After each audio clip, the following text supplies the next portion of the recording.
And hello, everybody. Here's another edition of Cypher Unlimited. You got me here introducing everything, Alpha Dean, AD, whichever one's more comfortable for you. And today we're going to have an interview with Christopher Roblin Negelein, and he's Ganza Games on Drive-Thru RPG. He's got 18 products out there for Cypher, and also a team member with the Esper Genesis guys. So without further ado, and of course, we have Anthony over there. Hey. What's up, guys? Chris, first I want to say thanks for coming. And you've been a member of the CU since practically we first started. You've always supported us. And, you know, I personally love all your products. But just tell us a little bit about yourself. How'd you get into gaming? And let us know about Ganza Gaming. So that would go really far back. In fact, I'm going to go just a little further back. Basically, I grew up on a farm, and it was a very practical farm. People were not, my family was not very imaginative. I was always the daydreamer. And even though they were like that, we had a little room that was like a library. And I don't know who or where, but there was Jules Verne, and there was the Fellowship of the Ring in that library. And I read those around when I was like 11 or 12. And then that was kind of it for genre stuff. And a couple of years later, I was at a Boy Scout camp, and some guys were talking about like orcs. I was like, from Lord of the Rings, like flaming swords. And I was hooked. And they told me about this thing called Dungeons and Dragons. And we even got to the point where they ran it off the top of their head. We didn't have dice. So they took a piece of paper, like 1 through 20, and then tore it up and then put them in an envelope as little chits to pull out for instead of rolling dice, because we didn't have the dice. That's awesome. And, you know, the next day I was like, here's my dungeon. And it's like, you know, here's a room and a squiggly cavern, and here's a room and a squiggly cavern. I'm like, no, dude. And they're showing me something they put together, which was like, you know, much more like what you see for a regular dungeon, where everything's all kind of compact and scrunched. And of course, I was like, I got to get this. I got to get this. So I saved all my money, and my parents bought it for me from Sears and Roebuck, if that means anything, through the mail order, red box with the, oh my God, my brain's frying now. The Elmore covers. So that was what, you know, I wasn't like way back, but I was kind of on the early side. And then I went into the blue box, and then just, you know, I think by then Sears stopped selling it. So then I couldn't find anything to do until we could get closer to town. And by then I got into Gamma World and Teenage Mutant Ninja Turtles. Oh. And when I was in the military, I grabbed GURPS because it let me play Car Wars, the role-playing game. Yeah, there you go. And yeah, that was one of my big first heartbreaks, was with Car Wars, because I was thinking of like Chrome, you know, I was thinking of like knights on chrome steeds, and I got Mad Max instead. Yeah. Murder Hobo Extreme with like mohawks, you know. Exactly. And then we actually had this conversation on Discord not long ago, right? Thank God, because I would have forgotten all the other stuff I had dabbled into. I mean, my GURPS games got crazy. My horror, it's Halloween, right? Yeah. My horror GURPS game had a Zentradi pilot with a possessed Veritech, psionic echo terrorist, and like some other crazy other people. And learned some lessons on how to, you know, make players jump out of their seats and freak the heck out. That sounds awesome. I want to play that now. And then, go ahead, I'm sorry. I said adapted for Cypher. We want to play. Exactly. It wasn't that hard, actually. See, that's the problem with doing this business. Once you start getting into it and you get the bug, just every idea spawns a whole new thing you want to do, and there's just not enough time and not enough keyboard to get it done. And then Storyteller kind of really took over for a long time. I wasn't into Vampire that much. I was actually waiting for Changeling, because Changeling sounded cool. But if Mage had been anything less than it was, I wouldn't have done it. But that was it. Mage had me, by the just had me for the longest time. Yeah. Because it was so cool, and it was so, the whole idea. I had players were talking in character for hours about their metaphysics. Never saw that in Dungeons and Dragons. No, not dissing having the fun in that game, but I'm saying, you don't see wizards people playing wizards in character and talking about the metaphysics of being a wizard in their world. And after that, I kind of went indie before there was indie, because I did Amber the Dice's role-playing game. Yes. I had to actually do those games in 2-week sessions, because I had to keep track of everything, of who was doing what to whom and where. And that was just my NPCs, never mind my players. We were doing directed games before directed games were a thing. Exactly. I've never played Amber. Oh my God, so fun. You can find it now as Lords of Gossamer and Shadow. Oh, I've never played that either. They took the rules, but then they have another setting to go with it, because they can't really use the Amber background world, which they're fine books. The Princes of Chaos, that's the first one, right, Dean? 9 Princes in Amber. 9 Princes of Amber. Princes of Chaos is next. Yeah, you're right. And let's see.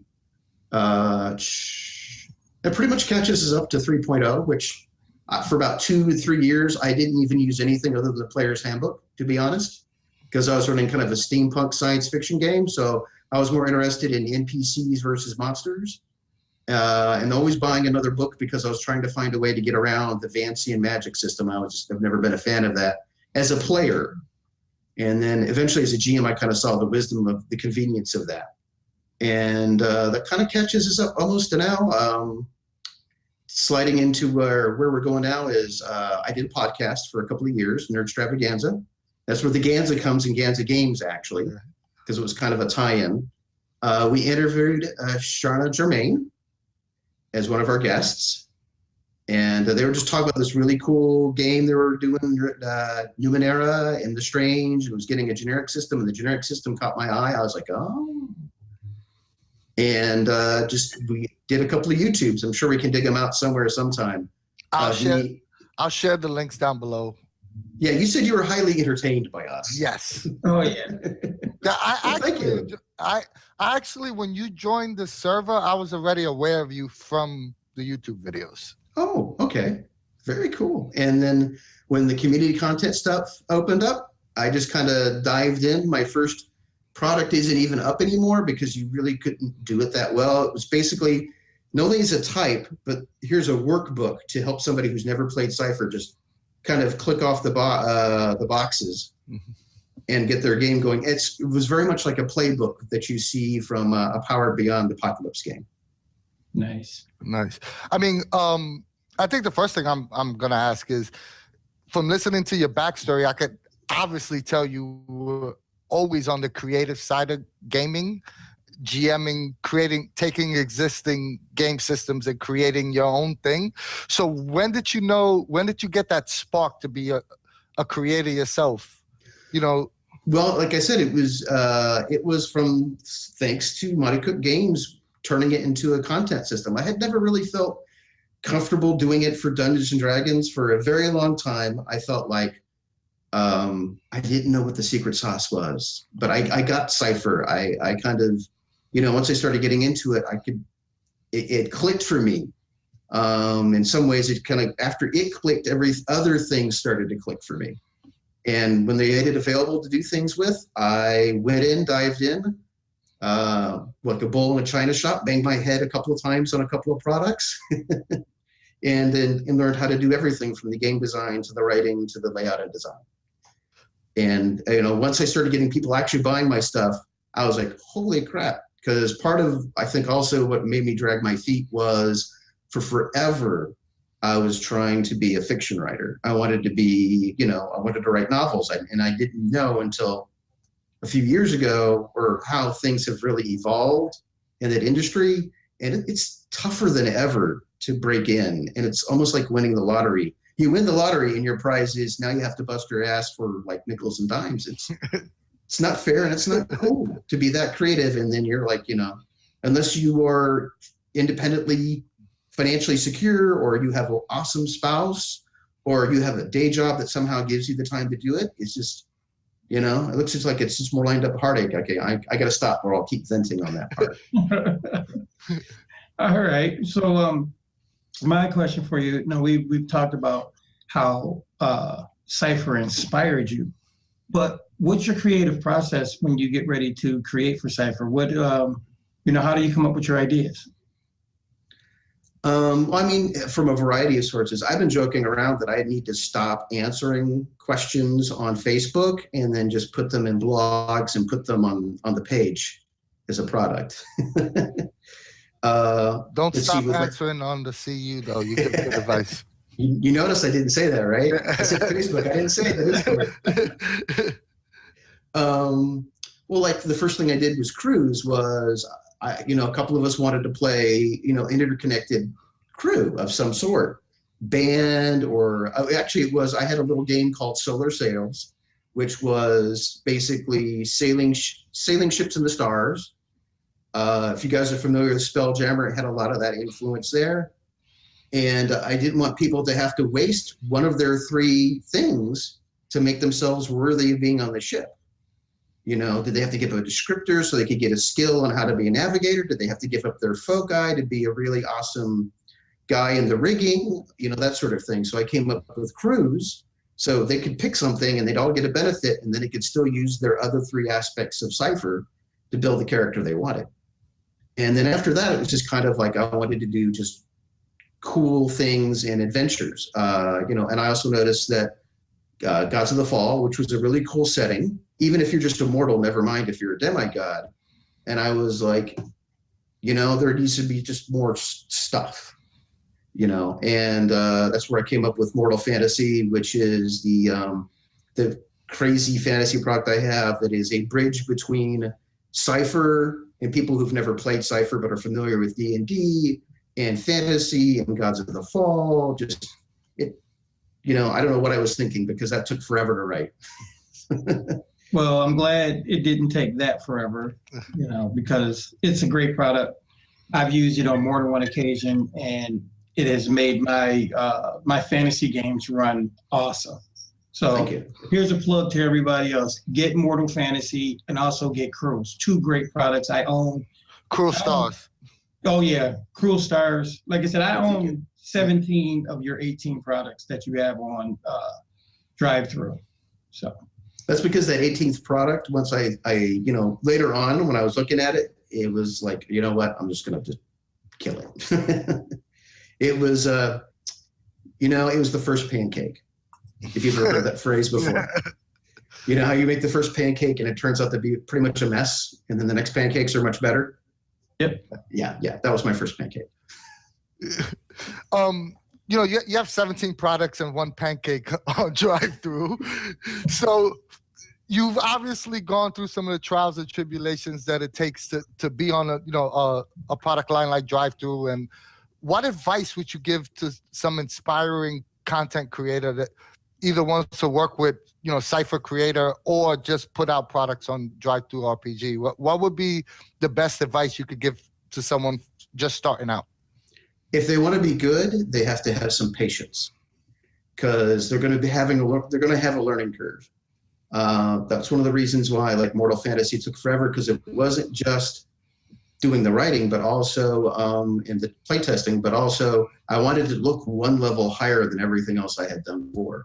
I wanted people to know that this was something that was at least in the ballpark of Gods of the Fall for what I could do, and compared to what you had seen with some of my other products. So I had to learn InDesign from scratch.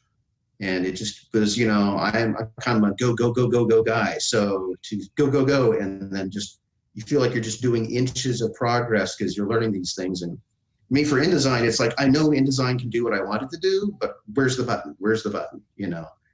And that's what patience, and then going back and looking your things over, but at some point you have to admit when you're done, because, you could probably do some of these products for forever if you kept going at it. In fact, I think that's what a lot of people in the industry proper need to do, is say, you know, we had this budget, we had this time, we had these pages, and then they bragged about, oh, look, we have like a ton more we offered you. Yeah, but you were like a year late. You could have just stuck on mission, and you would have provided what you were going to do much sooner and be out there. Nice. Yeah, I have to agree with that. Sometimes you pick up a product and you could tell what the filler stuff is. You know, like you were like, I would have gotten the same content minus 15 pages of filler. And probably 6-8 months, a year earlier, right? Yes, absolutely. Motor Fantasy is excellent. Drive through stuff, and I got hooked after that. So I just want to say that. Dean, you want to ask something? Well, another thing, you know, you've talked about, and I know personally, I'm telling everybody too, Ganza, your layout ability is extraordinary. Thank you. You know, when you started doing that, was it InDesign, or what really, you know, prompted you to develop such, you know, bona fide skills in the layout department? Well, first off, thank you very much for that compliment. Part of it was I was first working in Word and then just trying to get things together. Like I said, it was that urge that I wanted to bring myself up to the next level to look better. And these guys, my teammates here with Alley Gator Alley, one more time, Alley Gator Alley Entertainment. They're basically every Wednesday we work together, and I was like, guys, give me your skills. You know, tell me how to do this, and they helped coach me to get my InDesign skills up. And one more time, probably part of that key is I like minimal, kind of clean layouts. I don't like to get too fancy, so I play to my strengths versus trying to get too crazy. So, you know, here and there I pick up a trick or two. Good stuff. I mean, you know, he's laid out some of my products, so I tell you, yeah, Thank you. Ganza's the guy. All right, so that leads into a perfect intro to this. I don't know if you guys could see it clearly, but we got to pick up our copies at, oh, maybe I'm tilting it the wrong way. There you go. There you go. We got to pick up our copies and signed copies at that.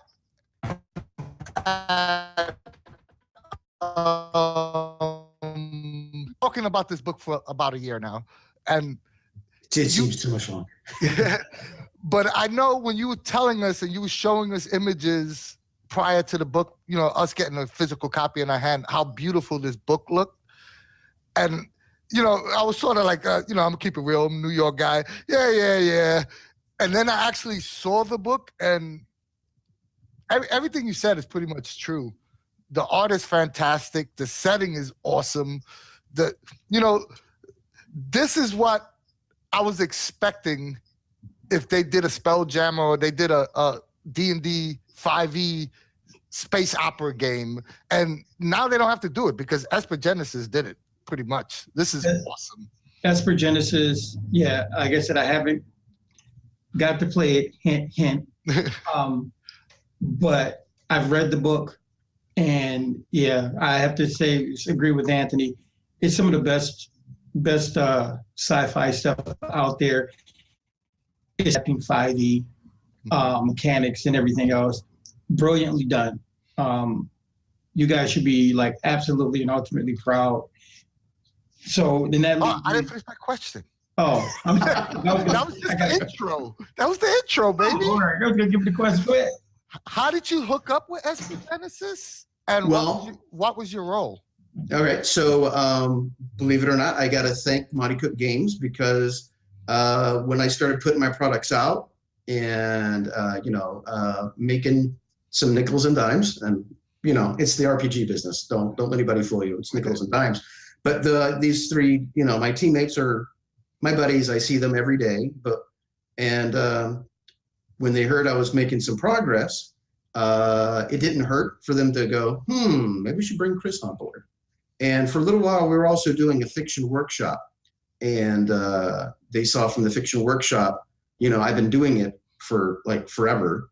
And I can tell you that, you know, everybody, it's very subjective, but I've had a couple of people tell me it's my 50 is published, never mind a phenomenon, and then I can't get a book deal. So between those two things, they said, you know what, let's do something. And so I've done some short stories in there. I did a little game design in there. And from my previous life, before I became a hospice nurse, I was actually an advertising and marketing guy. And a lot of times they just said, we can't afford a full-time writer, so you need to be a project manager for our marketing department. So then I helped out with that as well. So basically some of that art in there are people I discovered for us. And some of that art is just, some really great stuff we found because we were all kind of like looking for it. So story writer, game writer, and project manager. And those are all with A's in front of them, not V. Because I have to put a shout out to my buddy, Rich Lescofair, because he's a DM guild adept.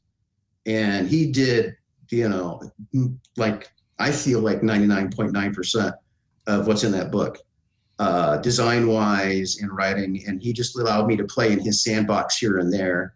And I'm looking forward to doing some more of that, actually. And then my other great buddy, Brian Darwimple, he did the layout and design, because that art is great, but, you can bury good art in crappy layout. And not only did he do, not only did he put that art in the right spot in the right way, nowadays, thanks to InDesign, if you know what you're doing, you can make that art even crazier. I mean, we'd get some art that was great, and then suddenly, like, all the spots you could tell where lights were like now glowing, and that was because he did a little extra on that. Oh, that's awesome. And and I also have to give a shout out to the other guy, Eric Weiner, who made the book physically possible. Because you saw some of that art, you're like, that's good looking art, but he picked the type of paper and the gloss. Because even I was like, I know what this is going to look like. I open it up, I'm like, holy crap. Is there a light under this page? Why is it like, wow, this is awesome. Yeah, it's a beautiful book. Thank you very much. So running away my question, yes, as far as the book is concerned and everything else, what aspect or what, thing in the book stands out most? Is it the character class? Is it the crucible thought process? Is it, being an Esper? What thing about EsperGenesis? What's your like go-to candy? Well, for me, I really like how they did the starship rules, because for NPCs, they're simplified. So that kind of, takes me back to like Cypher, where you don't have to have a headache doing something that's one-for-one with your players. Mm-hmm. You have kind of that asymmetric, let's make it easy on the GM. But for the players, the ship's stats change depending on who sits in what chair. And on top of that, the classes don't really define who's good at the starship. That's more left to being in the backgrounds. For D&D, the new 5th edition backgrounds are a thing that kind of states what you were before you became a hero. And in 5th edition, and it's not that obvious, it's just kind of a thing that looks like a skill package. In Esper, we embraced that this is a little more like superhero style. Before the Esper, Esper powers changed your life, what were you doing? So, it's a cool way that everybody can be in any chair and get something done, so nobody's left behind. Even if they're not the best at it, at least it's not a no. At least I can try to drive it down the way. And then there's some interaction with that. So, the pilot can try to like do things to keep the bad guy in the reticle, but to do that also kind of like makes it easier for the bad guy to hit you. So your engineer is having to, jam sensors. So everybody's working as a team, right? Crazy idea in a role-playing game to like do the best ship you can to go forth and kick ass. And then the art, as well as the way, and actually it was kind of our goal, was every time you see the picture for the new race, you're like, I want to play that. Next page. No, I want to play that. I want to play that too. And you just have to make a priority list of what you want to play for class and race, because everything looks too cool for school. Yeah, Right. It definitely does. Exactly. And then for me also, when I actually ran it, is just, I've been running fantasy and fantasy-like stuff for so long that just science fiction was like just a new energizing way to play. In fact, I've told you guys this story before, so I'm going to share it. I had an almost total Potter kill over people arguing whether or not they should let an artificial intelligence live or delete it. It was in the middle of a ship that was in hyperspace, and the argument kept getting heated. And I say it like this because the PCs were arguing, but the players were like, "You're cool, right? I'm cool, right? This is nothing personal." Because as GMs, 9 times out of 10, when you hear somebody go, "My character kills that other guy," it's not character, it's player. Right. Side GM question: do you pull punches or do you allow party kills to happen? Well, for example, this one, yes, I did. Guns were pulled out, powers were summoned, and the Catman Ranger, Hunter as we call him, he said, "I've got 4 grenades and I have 4 claws." Ching! No cargo hold. Half the party was gone, and everybody was like, "What? We did that?" And then they made PCs that took on the opposite arguments from what their original PCs did. So everybody was kind of on the same page about, let's let this artificial intelligence go free. Yes. That's never awesome. would have seen that in a fantasy game. No. Well, see, that's also a testament to you as a GM. Thank you. The power of yes, right? Exactly. I had a 2-year campaign start up. We were playing the Freeport stuff. Freeport's a great game by Green Ronin. Shout out to Chris Premis and also Hal Mangold. And they knew it was D&D, especially 3.5. They knew where they were going to go. They knew what was going to happen. They knew when they went to the giant lighthouse, that was when the big fight was going to happen. No surprises as players. And they were like, "Well, this is a pirate setting, right? We got guns, right?" I said, "Yeah, of course." "How much can we buy? How much money do we have?" And they were each little step, and they were like looking at me to say no. I said, "Yeah, sure." We did the math. Okay, that works. You can do that. You can do that. And they contrived a huge barrel of gunpowder, and the spells and the ropes and the tricks they needed to do it, so that when the bad guys at the top of the tower came out and go, "Aha, we're ready," they're like, "So are we." Because everybody left except for the fighter, who basically fell out backwards out the window as she pulled the string on the barrel of gunpowder. And I'm describing how she's seeing nothing but sky and wall, racing as she's going towards the water, and then it explodes, Oh, that's awesome. And then she hits the water, and I'm rolling dice, and "You have 2 points left." And she was like, "2? I was ready to die, but okay." And the other guy's racing out because she's obviously like this in the water, pulling her back in. And everybody was like, "Holy crap, that was great." Those dramatic moments, those final scenes are always the best and the most memorable. No, that wasn't final. That started the 2-year campaign. Everybody's like, "We're doing this next week." That's even better. All right. So I got one final question for you, Chris. Sure. What do we have? What plans do we have for the future? What's going on? What can we expect or hope to see from, Chris Negelein and the Ganza Gaming? I hate Esper Genesis. Well, I can answer that stuff much easier right now. Esper Genesis, we're working on our threats book. We're trying to get that out by the end of the year. If we can get out the GM guide at the same time, great, but it's maybe more likely the first quarter of next year. And for Kickstarter, or we just look? No. This has all been part of the Kickstarter. Oh, okay. This is all covered under the Kickstarter. So there's no extra things. It's just us cranking stuff out. And for us, the Master Technician's Guide is what it's called. It's going to be tougher because there's like I said before, the shift in science fiction versus fantasy is different.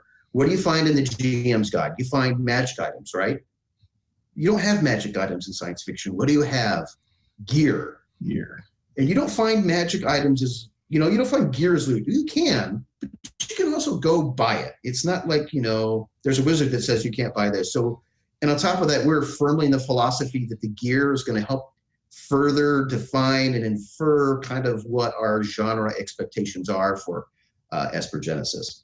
So a little bit of like, do we want this or that? Is that going to work? As well as this is stuff everybody can put together. I mean, you know, a perfect example, because it's D&D, you'll notice that everybody but humans has infravision, but a human can go down and just, you know, buy some goggles.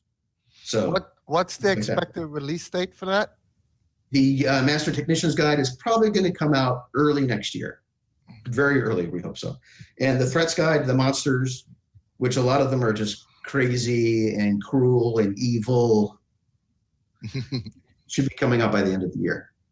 As for me personally, right now, for this month is going to be kind of a come to Jesus meeting for me on figuring out exactly what to do. We're talking about a project that I would be heading up for Alley Gator Alley Entertainment. We're also talking about, thinking and working on a Patreon page. I mean, you know, to be brutally honest, I either need to make this work or I need to take on more overtime. I'd rather have people pay me so I can do this as my overtime versus my day job. And then as I'm figuring out what's going on for what I'll do for AAE, I can figure out what I can do for my Patreon and then hopefully not kill myself in between. Will there be anything else for Ganza Gaming? Oh yeah, that's all part of that. I kind of like to keep the stuff I do for Ganza Gaming a little close to the chest, probably because I'm just paranoid. Because to me, I'm like, oh, this is so easy. Why isn't someone else doing it? And I'm afraid to let people know. And then, you know, I put it out and people are like, that's cool. And I'm like, great. But also part of it is because, especially with the Patreon page, you guys can tell, right here, right now, you guys can tell me my philosophy or my idea is going to be, I'm coming up with these things I'm going to build from scratch, and you can come along with the journey with me. And for a long bit, they're going to be system agnostic, because eventually I'll make them for Cypher and hopefully 5th edition D&D and, you know, maybe something else. So if you guys think, you know, especially if you guys think that's a good idea, I'm definitely going to go that angle. I definitely think it's interesting. And, you know, you're going to get our support because we love you. And we'll try to help you get as much support as we can from members of our community as well. Yeah, I need about 20 more of you guys. System agnostic always works for me. Because I realize because of the way Cypher is built, the fact that everything else is Cypher. I don't care, you know, if it's Powered by the Apocalypse, if it's, you know, 5th edition, whatever. I mean, it's all the same to me because, you know, that adapting capability of the game. So, exactly. Yeah, I love system agnostic. Makes it even that much more fun. You know, and you would think more of that would be popular in the industry, but, you know, for a lot of people putting out product, you know, it doesn't work as much as it should. And I'm kind of surprised that way. So, I mean, Pirate's Guide to Freeport is a system agnostic book, and they kind of dropped it after a while and you put it to Pathfinder, and I'm kind of like rolling my eyes because it's nothing against Pathfinder other than since you made it Pathfinder, it is now 3 times as thick. Yeah. You know, I'd rather just, you know,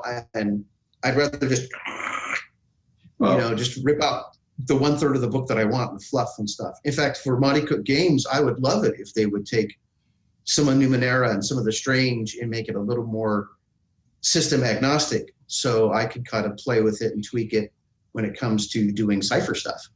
Right. Especially with generic Cypher. I would almost rather play generic, use those settings and use generic Cypher, especially the version of generic Cypher they're coming up with now from what we're hearing. Yeah. Sounds intriguing.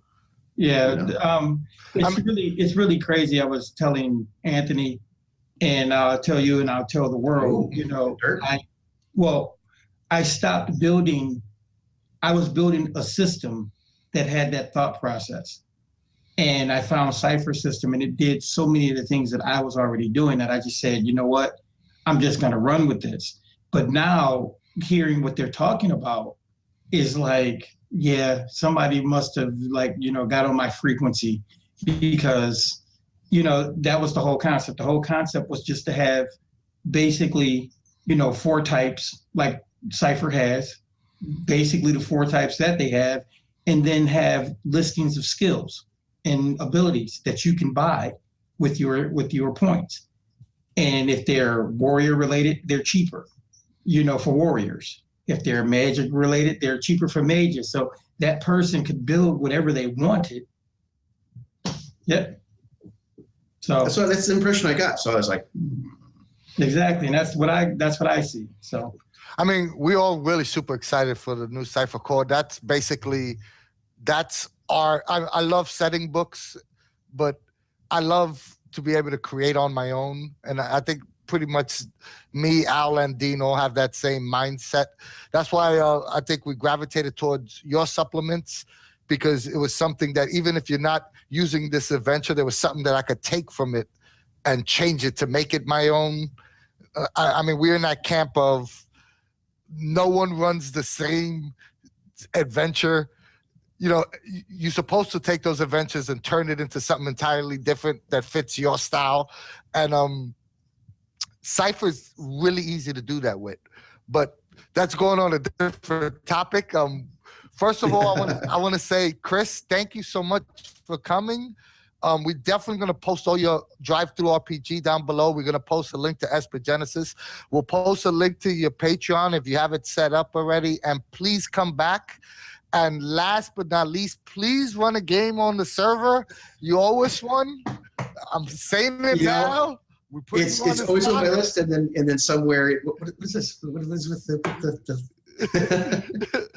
Don't make us come to your house, Chris. We'll come get you. Yeah, definitely. Well, that's the irony of it. If you came to my house, then it would be 10 times easier.